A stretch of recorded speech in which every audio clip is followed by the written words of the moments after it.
কোন স্বামীর আগে যদি কোনো বিবি মারা যায় রে, ওই বিবির কবরের পাশে দাঁড়াইয়া যদি কোনো স্বামীর চোখ দিয়ে কয়েকটা ফোঁটা পানি ফালায়, আর যদি আল্লাহর দরবারে দুটো হাত তুলে বলে, মালিক মালিক ও, আমার এই বিবিটা ছিল পৃথিবীর শ্রেষ্ঠ বিবি, আজকে আমাকে একা রেখে চলে গেছে, তোমার হাতে তুলে দিলাম, তা কি তুমি জান্নাত বরাদ্দ দাও?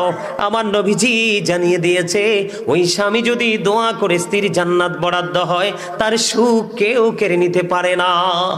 বন্ধুরে আমার, আমি বলতেছিলাম, মা বোনরা, স্বামী কাছে না থাকলে, যাদের স্বামী বিদেশে আছে, আপনারা সুন্দর করে সাজগোজ করার প্রয়োজন নেই, স্বামীর জন্য অপেক্ষা করুন, স্বামী আপনার প্রিয় স্বামী কাছে ফিরে আসবে। আল্লাহর হাবিব বলেছেন, নির্জনে যখন বেগানা একটা পুরুষ এবং একটা নারী থাকবে, মনে রাখবেন থার্ড পারসন থাকবে শয়তান। কথা কি আপনারা বোঝেন?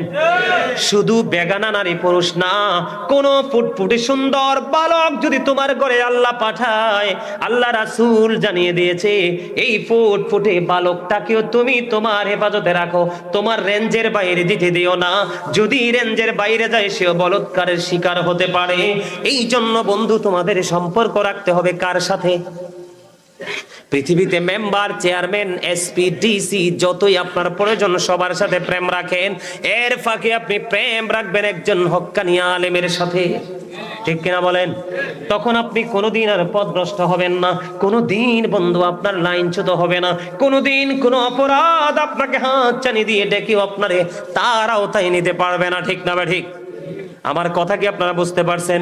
আপনারা যত বেশি জিনা ব্যভিচারে লিপ্ত হবেন, তত বেশি বন্ধু এই স্ট্রোক বৃদ্ধি পাবে।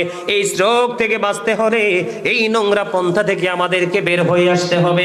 বাবা মা যারা আছেন, আপনাদেরকে আমি বিনীতভাবে অনুরোধ করব, মেয়ে যখন উপযুক্ত হয় পড়তে চাইলে পড়ান, কিন্তু মেয়ে উপযুক্ত হইলে